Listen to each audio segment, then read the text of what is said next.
Okay, so here we go, marker. So my name is Connor O'Brien, and I'm a local 600 camera operator. I've been working in the film industry since I was 17 years old. In various capacities. I was a PA, an electrician, a gaffer, an editor for a really long time, an AC, a DP, and my career path has gone like all over the place, and I've actually kind of like retreated into camera operating a little bit. So there's like for everybody, there's no one set path. Like everybody. Oh yeah, no. I mean, you know, you hear like, oh, you climb the ranks, and you know what? I think you got to do what works for you, what you enjoy doing, and you know, if you're gonna be involved in our industry, you're gonna be probably wearing a lot of hats, I would imagine.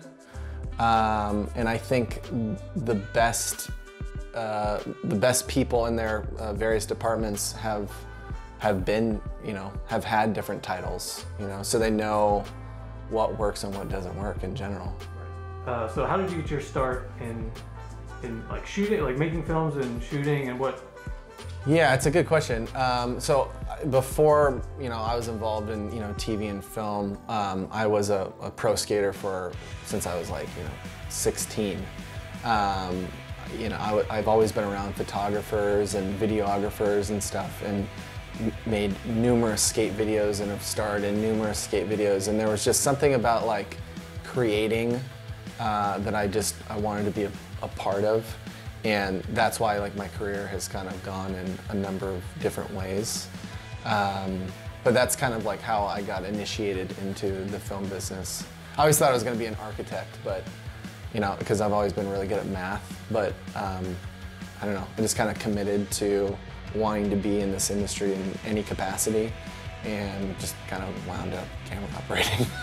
Do you think skating and shooting those skating videos kind of helps it? Oh, give for you like sure. An easy transition. For sure. I mean, you're going from trying to document something and moving the camera and using cameras in general, just in any and all capacities. And I think for some reason there's like a lot. I run into a lot of like former skaters or bikers or you know aggressive sport athletes in our industry, and I don't know why that is, but I think it has something to do with like creating something and being like the author of something, you know? So as a camera operator, what are some skills that you bring to set?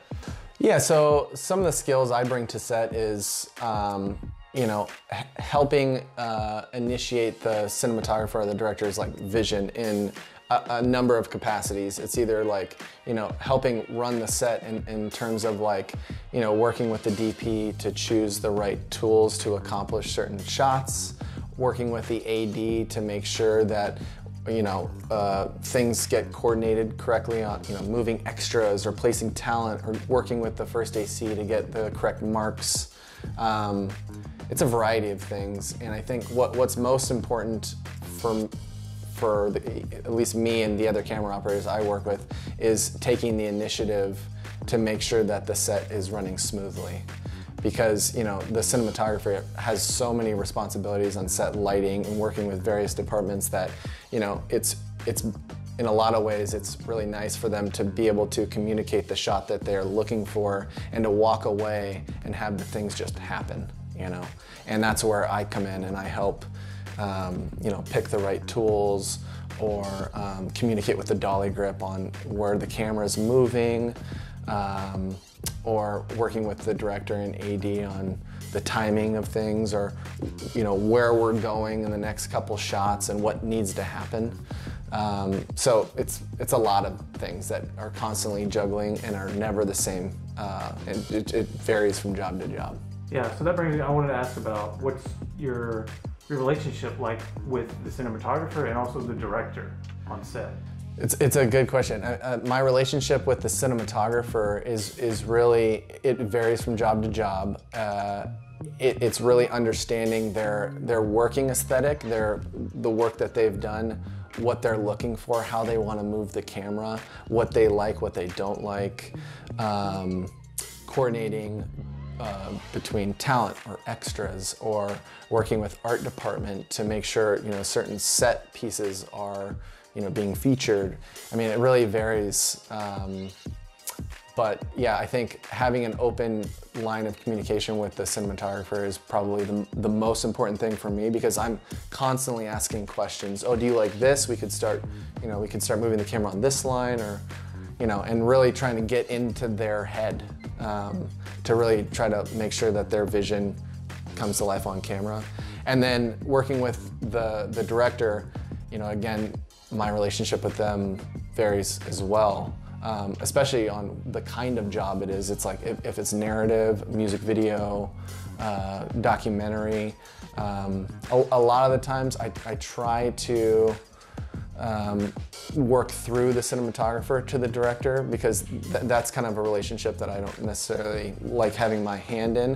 But sometimes, like if I'm doing like a gimbal or a Steadicam shot or whatever, the camera operator oftentimes gets stuck in the middle of you know, the relationship with the director and the cinematographer, and you know, trying to make it work for everybody is, you know, can be challenging at times, but I think again the communication is probably the most important thing. Yeah. So another relationship you have on set is with the first AC, who's the focus puller. So tell us a little bit about that, working with that person. You mean working with you?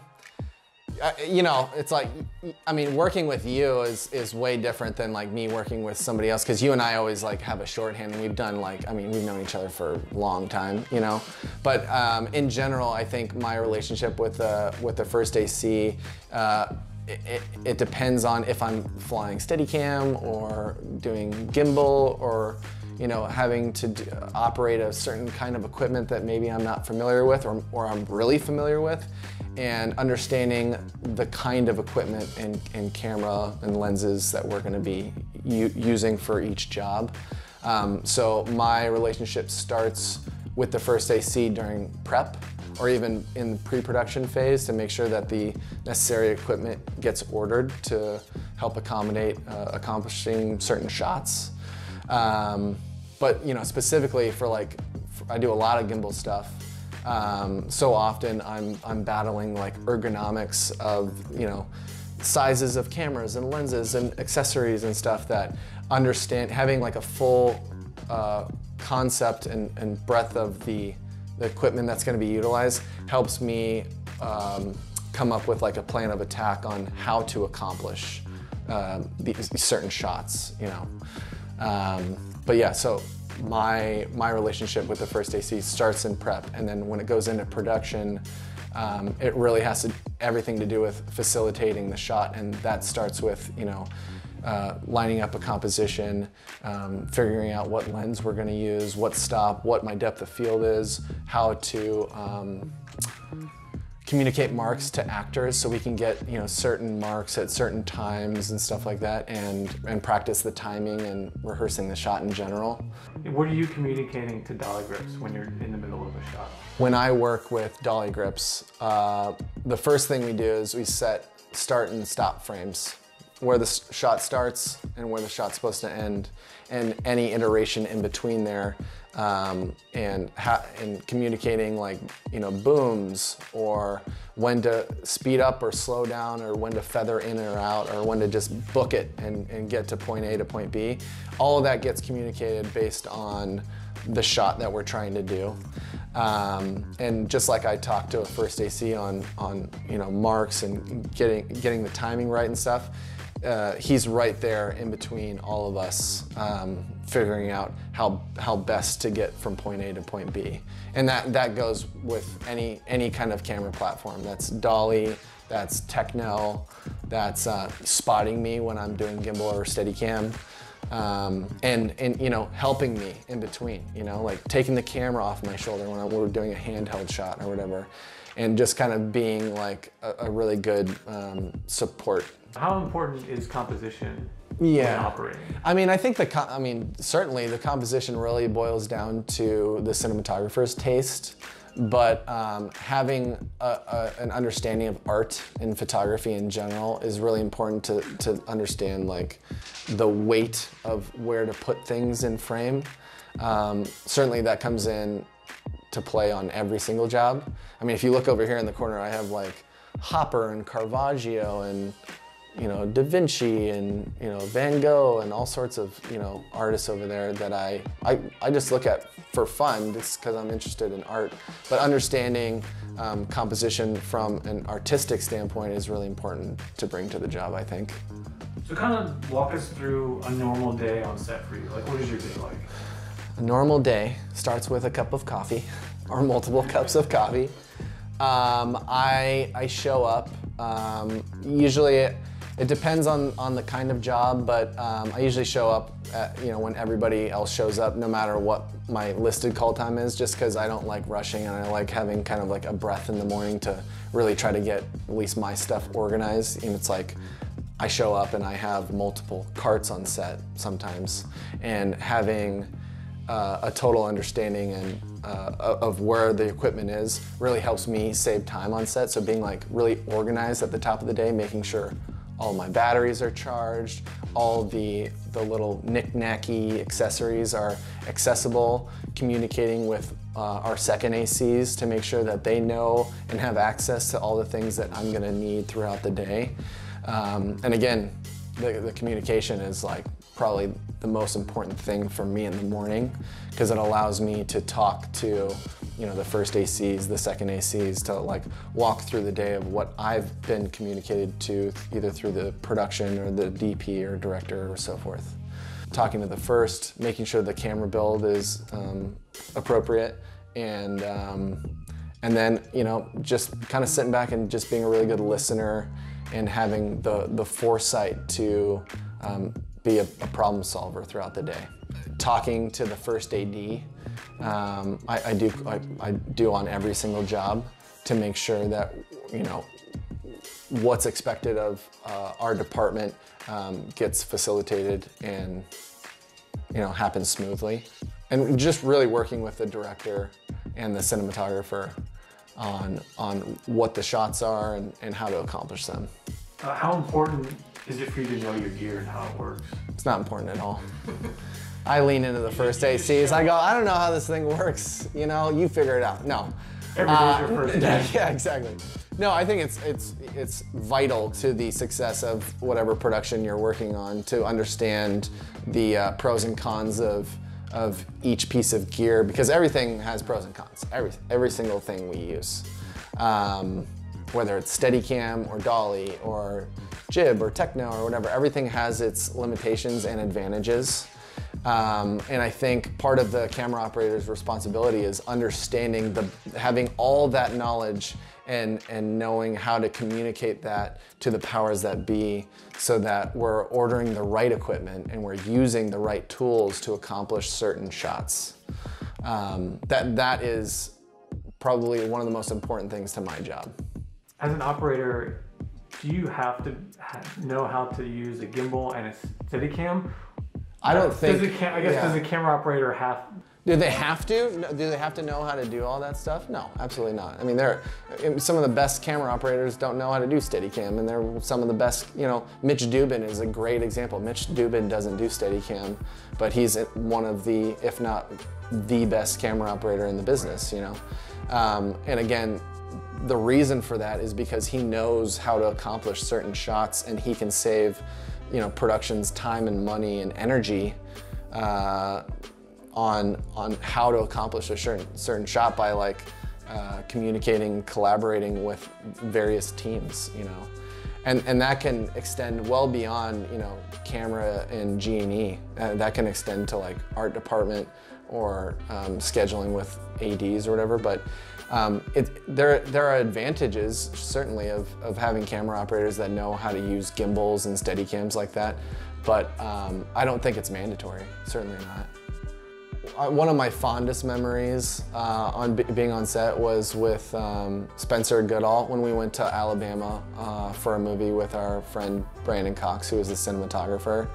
That was fun because, you know, we had so many toys to play with and we were on such a tight timeline that each day was full of just jam-packed with like action-packed stuff, and doing shots outside of our normal wheelhouse But I think every project is different, and I love my job more than the jobs, you know?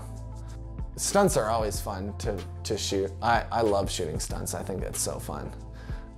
Mainly because it's like you get to not only work with, you know, cameras and lenses and stuff like that, but you get to experience things you'd never see unless you were in a movie theater, you know? For me, doing a shot that's like new and fresh that I've never done before, but I know how to accomplish it based on my past experience, and then seeing it actually happen and having the shot turn out exactly as we planned, that is what makes me like get up in the morning and like be excited about going to work and working with, you know, cinematographers and directors and stuff like that. I'm thinking of a shot where Spencer and I dropped a camera down a 9-story elevator shaft as people were fighting, and planning for doing a shot like that in pre-production, and then being there on set, doing it exactly as we had planned safely, there's nothing better than that. Did I ever tell you how I got into like using gimbals and stuff? No. I was doing a commercial with a pretty big director for me at the time, and we had hired a really great Steadicam operator, and we had to do this shot where there was a kid running down like a hallway or something, and he was going Mach 10 and banking, and no matter what we did, we could not keep the horizon. And I remember just feeling so defeated, and I'm like, this is a really hard shot for Steadicam operators. It's like, I really wish I had a piece of gear in my kit that I could employ in certain times like these, where it's like, you know what, don't worry about the Steadicam. We're gonna use a different tool for the job, you know? And that's literally, I made the step the next day, and I just dove headfirst into the technology and stuff. To become a successful camera operator, I think what's really important is to understand like how cameras and lenses work in general, you know? Because that allows you to employ your knowledge to make the right choice on set when you eventually do become a camera operator. Because inevitably it's, you know, saving production time and money and headache. The sooner you can have a camera in your hand and just to start taking pictures and stuff, even if it's a stills camera, is probably the most important thing. That's kind of my advice, you know? Going off Walkie.